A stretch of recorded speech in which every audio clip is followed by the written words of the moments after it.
I'm Greg Hunter. Welcome to USAWatchdog.com. This is October, so I'm bringing all my past heavyweights in the economy because October's one of those months where the stock market and the markets go crazy. Of course, I'm bringing on John Williams of ShadowStats.com. Hold on here. Let me get there. You go. John Williams right there coming to us from California. John Williams, thanks for joining us today on USAWatchdog.com. Thanks for having me, Greg.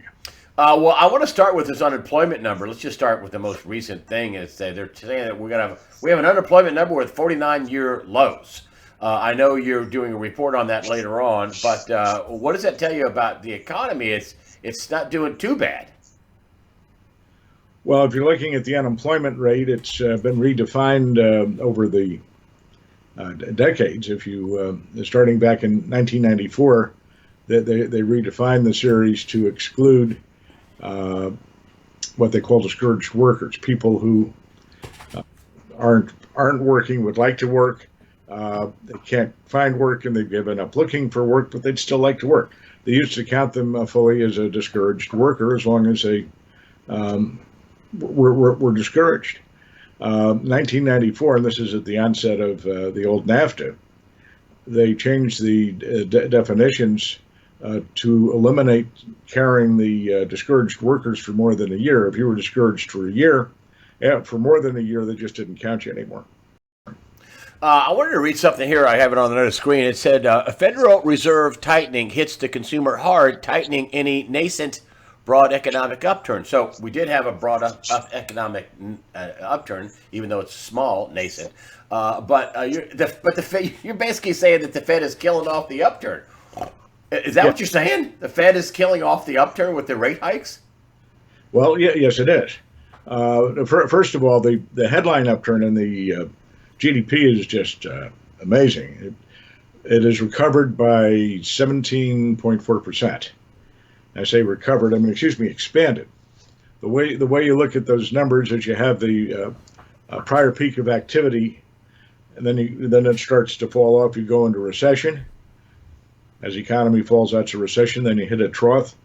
Bouncing off the trough, that's recovery. And it's recovery until you get to the prior recession's peak. Beyond that, it's an expansion. So what the GDP is doing right now is it's up 17.4% beyond its prior recession peak. But there's nothing else that's showing that. You should be seeing numbers like that all over the place if that's accurate. And including with employment numbers, and the employment numbers they're maybe up 6% above their pre-recession peak, but nothing close to what the GDP is showing. You look at series such as manufacturing, all the construction housing numbers, none of those ever recovered. They're still below their peaks their peaks back in 2007. It's a very unusual economic recovery, and it's again, the average guy still isn't feeling it as much as, at least not as much as you hear heavily touted in the press. You have a circumstance now where the consumers basically drive the economy. They're about 3/4 of the economy if you look at the GDP, although that's been declining in the last couple of quarters. The last couple of quarters, you saw an actual contraction in consumers buying goods. This is in this booming economy. You're seeing the last couple of quarters, you've seen a contraction in investment in residential real estate. Those are not healthy consumer numbers. And if you don't have a healthy consumer, eventually it's going to drag down the rest of the economy. To have healthy growth, the consumer needs to have some positive and strong growth in his or her liquidity. And if you look at it, it's just not happening. But why is the Fed raising rates? I mean, you're saying in your report that we have an upturn, even though it's a small one. But the Fed is raising rates. Why are they doing that? If they must know all the stuff you know. They know this isn't the real deal Holyfield recovery, right? Why are they raising rates? presumably, again, my the slow or the minor upgrowth or upturn I'm seeing is a lot weaker than what you've got with the headline number. The Fed is raising rates because it's trying to extricate itself from the all the moves that it made to hold the banking system together after it came to the brink of crash and collapse in 2007, 2008. If you go back then and remember those times, it was not just the banking system, it was the whole business system was on the brink of collapse. And the Federal Reserve and the Treasury, help of Congress, did everything they could to keep the system from collapsing. They bailed out whatever had to be bailed out. General Motors was bailed out. AIG, the world's largest insurance company, was taken care of by the Fed because they were insuring all these bad mortgage-backed securities that were causing problems for the banking system. And the banks were bailed out. And the Fed went in and bought $5 trillion worth of securities from the banks to prop up the banks to give them liquidity. And in the process, they tried to, they wouldn't let the banks use that liquidity the way they normally use it. If you look at what's called the monetary base, which is basically the what the Fed targets to control its money supply. They buy and sell treasuries, for example, from the banks, and when the banks then had the cash, the banks would go out and lend the money into the system. And the way the system worked on the reserve balances is that you'd expand. Right. We got that, but why is the Fed raising rates in what is a pretty weak economy? Well, you're trying to say that, I mean, hopefully I'm getting this right, that you're saying that they're trying to raise rates and normalize their balance sheets and normalize rates back to where it was before the 2008 meltdown. Is that what you're saying? Something like that. It is what I'm saying is that what they did in bailing out the system was not the normal just buying of treasuries and I understand and into the banks. That they didn't let the banks lend that money out into the system. Had they let the banks lend the money out with the cash, you would have seen a surge in lending, probably a surge in the economy, certainly a surge in inflation. Instead of letting the banks lend that money out, they forced the banks to deposit their excess reserves there with the Federal Reserve, and the Federal Reserve paid the banks interest. So the banks got interest on their money, but the money didn't go into circulation to help the broad economy. Now they're trying to unwind that balance sheet where they had $5 trillion. I think they're down to $4 trillion in holdings, and normally that would be tightening the economy. That's what it is, right? They want to sell off all this junk into the market, which is more debt, which is more stuff they have to finance. And they're raising rates. I mean, they surely know they're going to kill the economy, right? Yes, they know. They've got to know that raising interest rates always is a negative for the economy. And what they're doing now is tightening up liquidity. And the consumer, from her standpoint, is seeing negligible income growth, negligible credit growth. If you're looking to increase spending, or at least buy what you need, it helps to have growing income. If you look at the numbers out of the Bureau of Labor Statistics, their numbers as they publish the real earnings, you're not seeing any year-to-year growth there. This is adjusted for inflation. Now, if you don't have growth in income, generally in the past you could just borrow money and at least temporarily make up for the shortfall in your cash flow. But what you're seeing here is that consumer credit adjusted for inflation is not expanding, except for student loans. But you take that out, you look at the latest balance sheet numbers for the country out of the Federal Reserve. Consumer credit has been flat pretty much for the last couple of years. It's never recovered its pre-recession high, and that includes mortgages. So what do you? I'm sorry. But the Fed It looks like they are. I mean, Powell looks like he's going to continue to raise rates. Yeah. And they must know all the things you know. I mean, I know you're economist extraordinary. You run shadowstats.com, but they only have about, I don't know, 500 PhDs working for the Fed. They must know that. Somebody must nudge, Jerome Powell said, "Hey, buddy, you're killing the economy." Well, What? I think I heard President Trump make some comments to that effect, and he's right. What you have here, the Fed is trying to raise rates. The idea that you get higher rates, the banks will be able to make more profits on their lending. It'll also encourage bank lending. Unfortunately, from the consumer's end, it raises the consumer's cost of borrowing as the interest rates go up. It makes mortgages more expensive, makes borrowing more expensive. Mortgages go up, people don't buy as many houses. And what you're seeing right now is effectively a recession in the housing market, in the construction area. If you look at the new home sales, if you look at the existing home sales, several people are buying houses that are already on the market. That's been down for 6, 7 months in a row. It's down year to year. It's the sales are slowing, and that's part of that's due to two things. One, housing prices have gone up, which is a factor, and the other thing is that rates are going higher, and people are not able to borrow money as they used to be able to. Again, that's the liquidity end of it. For the new home sales, similar problems, and that's a very volatile series. The existing home sales numbers are reasonably well surveyed and stable in reporting.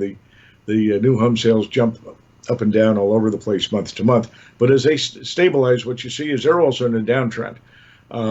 It's smoothed over 6 months. Both those series are declining. So is the housing starts measure. And you have all these terrible metrics, and the Fed. So the Fed doesn't care whether they crash the economy. That's really what they don't care, because and not that it's your fault. It's not your fault. But what I'm hearing is that they just don't care. We want to raise rates. We want banks to make more money. I don't know who they're going to loan it to if the economy crashes, but the Fed must know this. So they don't care. They know the economy is crashing or slowing, and they don't care if they crash it. Evidently, right? Well, they care, but they have priorities. And the priority is?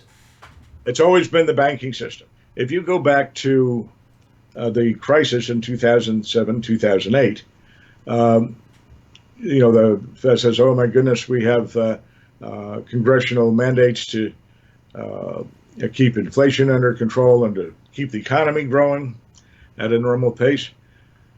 What they didn't say, but has always gone unsaid, is that their primary function is to keep the banking system afloat. And keeping the banking system afloat and saving it is why they did what they did. They could have worked things to be more stimulative with the economy, but what they did was to salvage the banking system. Now they're trying to extract themselves from that and get the system back to running more normally with more normal interest rate levels. So wait. So they're going to kill the economy, but save themselves. Something along those lines, yes. Well, let me put it this way: the system effectively collapsed. Then you've been seeing a lot of whitewashing over it and since and now as they're trying to get it back to normal, they're finding it's not going to go back to normal very easily. So that is what you're seeing with the housing and construction. I think you're going to see follows through, and retail sales are faltering in the latest report. You look at auto sales are down. You saw that in new orders for durable goods. Now, both in retail sales and new orders for durable goods, the auto sales orders are down.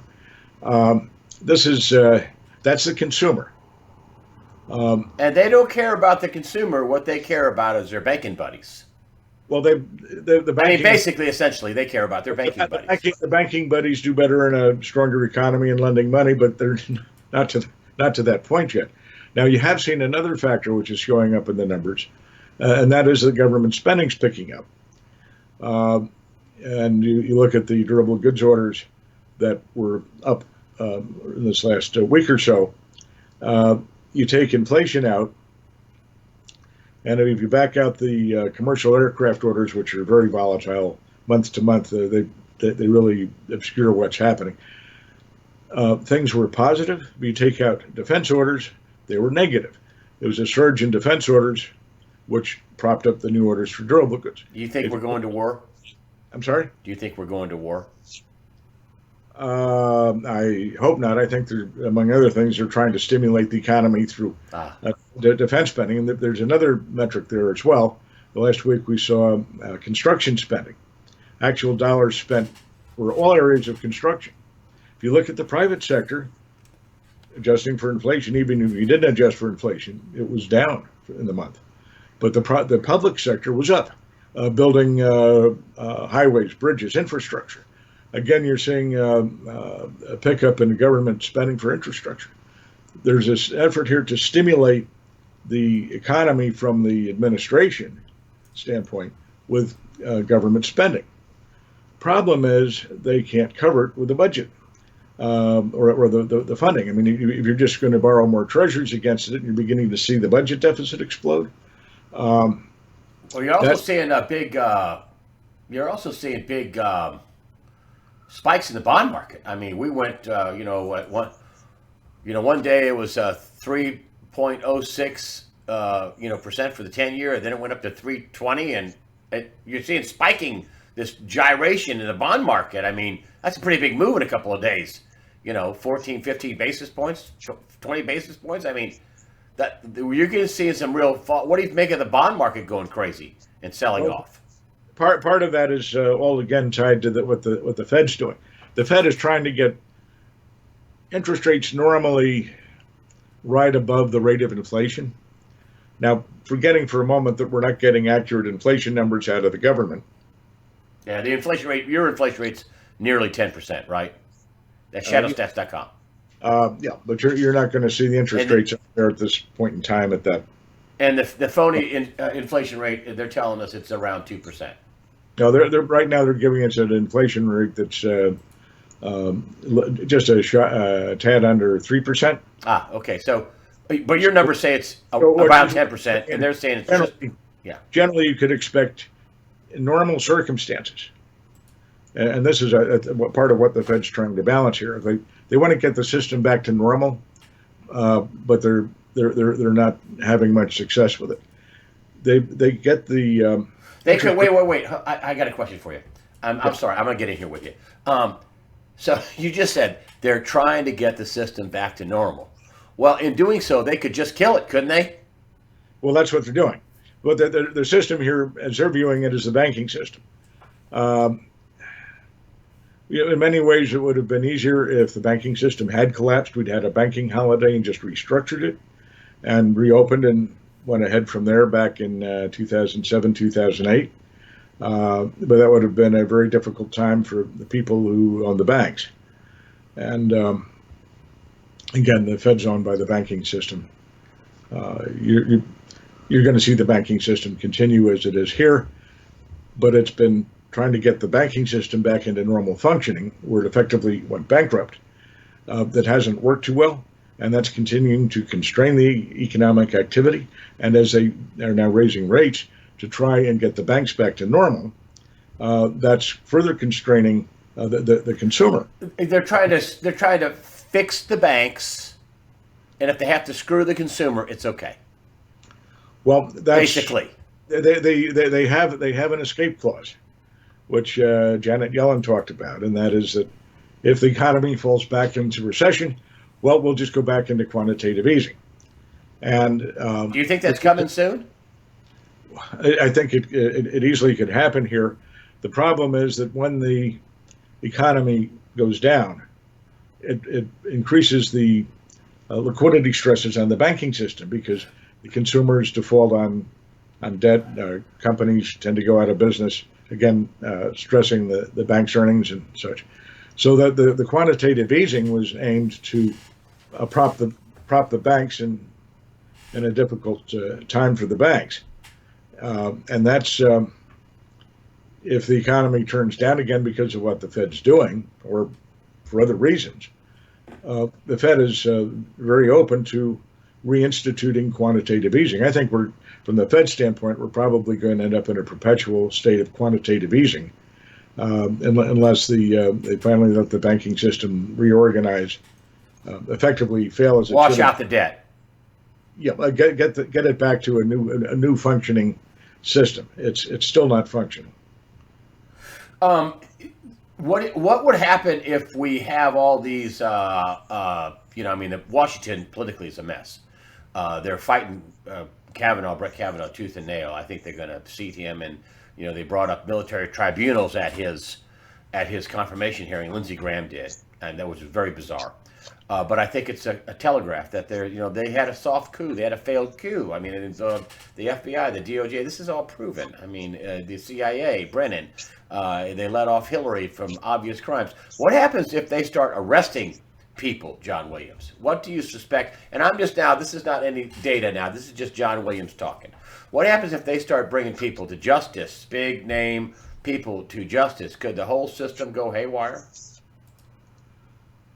I think it would depend on the specifics. I can tell you that anything that shakes confidence in the government and what's happening now, I think is doing that, is very bad for the financial markets, very bad for the dollar.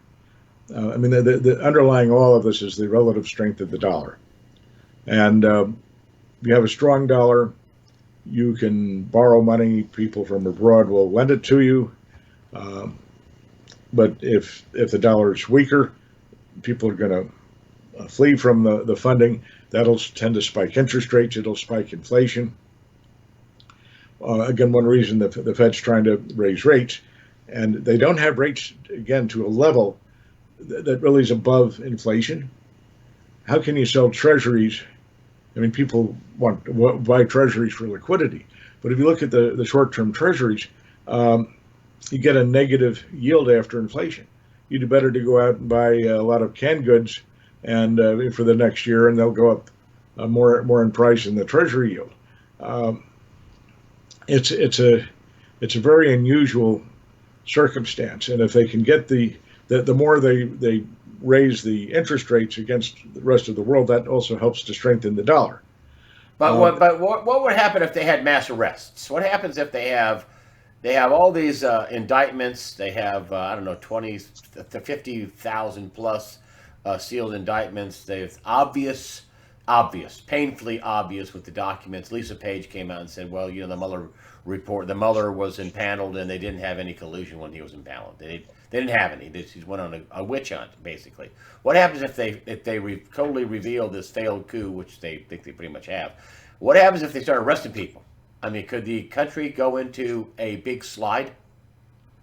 It would not be healthy. It'll, again, anything like this would tend to savage the dollar. And if it savages the dollar, it'll spike. That spikes oil prices. It spikes inflation. You see capital fleeing the country. It'll hurt the economy. It would be a big negative for the financial markets. You see the stock market crash, things like that. You look at the crash in 1987. That was tied directly to the weakness in the dollar, and you're still calling for hyperinflation too. On top of it, I had Dr. Mark Skidmore on, PhD from Michigan State University, and surprise, using government numbers that have now been scrubbed off the internet. Government numbers. He found an additional 21 trillion, and I'm thinking we already have 21.5 trillion, on this deficit, and then add another 21 trillion they call missing money. And that kind of smacks of John Williams' hyperinflationary scenario, doesn't it? Yeah, well, aren't you still calling for a hyperinflationary scenario? Doesn't this add to your scenario of all these dollars? Well, unfortunately, it's unavoidable. It's just a matter of when, and it can only be avoided if the government can bring its long-term financial matters into balance. By that I mean if the Treasury has to be long-term solvent, that you can show that the Treasury can pay its obligations into the future. That would encourage people to keep their money in the dollar, and all sorts of positive things would flow from it. But we have no chance of that happening as things are currently structured. And the reason behind that is that you look at the government's budget, the cash flows, the treasury notes, bills, bonds that are outstanding right now. Total treasury debt's a little over $20 trillion, which is effectively the same size as the headline GDP. It'd be difficult to pay that off as it is. But if you look at the government's own financial statements put together by the GAO, you have roughly another $80 trillion worth of present value unfunded liabilities that gets added to that. We need effectively $100 trillion in hand today to cover our future obligations. We don't have that. We have no way of getting it. And you would let the banks go under. Your fix would be the big banks need to be reorganized. They need to be taken to receivership. Effectively, that's what, to get the system back to normal. I think that's what's going to happen. William Black thought that Bank of America should have been taken to receivership 10 years ago. He's big if you'd let the system take its course 10 years ago, I think we'd be a lot healthier today with the overall economy. But you would say, even today, the only way to they're trying to fix stuff without any pain, but the only pain they're going to have is on the consumer. You're saying that the bankers, they need to write off these bad loans, bad assets, bad stuff. They need to be taken to receivership, basically, the big banks, correct? That would be the real fix. That is something that probably should have been done 10 years ago. And it's been that time. It's been effectively 10 years since we've had a real economic growth beyond what you'd seen before. If you look at the headline numbers, you're up 17% from where you were before, but you take a lot of gimmicks out of that. I'm showing the economy's up a couple of percent from its bottom, but it's still about 5% shy of actually fully recovering, and that's we haven't had anything like that. Well, in terms of, and let me put it this way, in terms of the downturn in manufacturing, this is basic U.S. industry, biggest portion of industrial production, and this is measured by the Federal Reserve. If you look at you look at their estimate of industrial production for manufacturing, and they adjust it for inflation, you've not had growth above where you were back in the fourth quarter of 2007 for something like 43 quarters. Wow. You're up to about 11, 12 years. We're getting into that range right now. Straight. No recovery. That's month by month. No recovery. Now, the interesting thing is that in manufacturing, no recovery. Manufacturing, which is reported along with industrial production. Now, industrial production is one economic series that's been reported now for a century. They invented it right after World War I.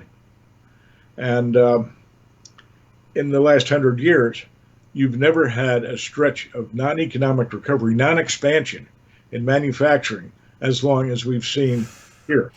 Now, that's in 100 years, including Great Depression, including the retooling manufacturing after World War II to go from a war-based economy to consumer economy. You had a period of time there where manufacturing was down for the retooling. We've never seen anything like that. This is what happened with the banking system effectively has brought the basic economy down in a manner that no one's ever seen. And you think, and I'm going to wrap this up here, you got manufacturing tanking, not doing well. Housing, according to your reports, not doing well. Auto sales, according to other reports and yours, not doing well. You're saying that your vision of the not so distant future is at some point the Fed is going to have to throw in the towels, stop raising rates, reverse course, and start QE money printing. Am I getting that right? I think that that's right. And in terms of timing on that, I think you're going to see we've had some booming numbers in this first half. You watch the second half, You're going to see that slowing down rather rapidly. We're beginning to see the numbers hit the consumer side, which again is three-quarters of the economy. And you think we're slowing down? You think that at the end of this year, or the beginning of 19, we're going to get something sooner than later where the Fed's going to have to stop raising rates and start printing money? That's that would say end of the year. By the end of the year, maybe early next year, but it's you'll see once you start seeing the numbers fall off, the consumer numbers falling off, the markets are going to say, the Fed's kind of got to go back to quantitative easing, and they're going to start discounting, and that'll tend to push it along. You can see that as it was talked about. The Fed's now going to reverse its quantitative easing and bring down its balance sheet, and whenever there was a weak number, all of a sudden the market would back off because they're afraid that they'd go back to quantitative easing. You're going to see a lot more of that as the economy slows. Man, when they come out and say we got to print money again, gold and silver are going to take moonshots, are they not? I would expect that, yes. The thing is that the quantitative easing long term has its. You're effectively debasing the currency, and eventually, we have no way of bringing the system into balance now. That can come up a way with bringing it into balance long term. Then you may have, and this is what I would look to do. Then you'd have a way of strengthening the dollar and rebuilding the future on a very positive. But that's not going to happen. Not going to happen, as they keep going here, there's ultimately going to be hyperinflation. The markets see that. The dollar will weaken. The gold and silver will rally, and part of that will become part of a self-feeding cycle at some point, which will get you into the very high inflation. Do you ever foresee a time where they just get rid of the Federal Reserve note? They just say, you know what, you guys are associated with debt and money printing, and you've done all this stuff to us for the last 100 years. We're going to just abandon the Fed. That's your debt. Do you ever see the government, Donald Trump, just saying, you're out, you're done, Federal Reserve. We can't afford you any longer. Do you think that could happen? It could. Let me put it this way. We've had restructuring of the banking system a number of times in U.S. history. The Fed came into existence back in 1914, I think, 1913, 1914. And that was designed to take over for another failed banking system. And then the banking system failed in the 30s, and they restructured things. If the Fed can't get this banking crisis worked out, they're done. I would not be at all surprised to see some kind of an complete overhaul of the system. Well, it's not we the banks, it's we the people. Right? Yes. They're acting like we the banks. Yeah, right. You little people will suffer, but we're going to do great. We need to fix our stuff first. That's a way to put it, yes. Yeah, okay. John Williams, shadowstats.com. Nice back and forth, my friend. Your brain, huge. You just got all these stats and all these numbers. Shadowstats.com. If you want the real numbers, your reports are extremely detailed. If you're going to invest money and you're an investor, even a small investor, you should be reading John Williams' report at shadowstats.com. John Williams, thank you for joining us today on USAWatchdog.com. My pleasure. Again, thank you for having me.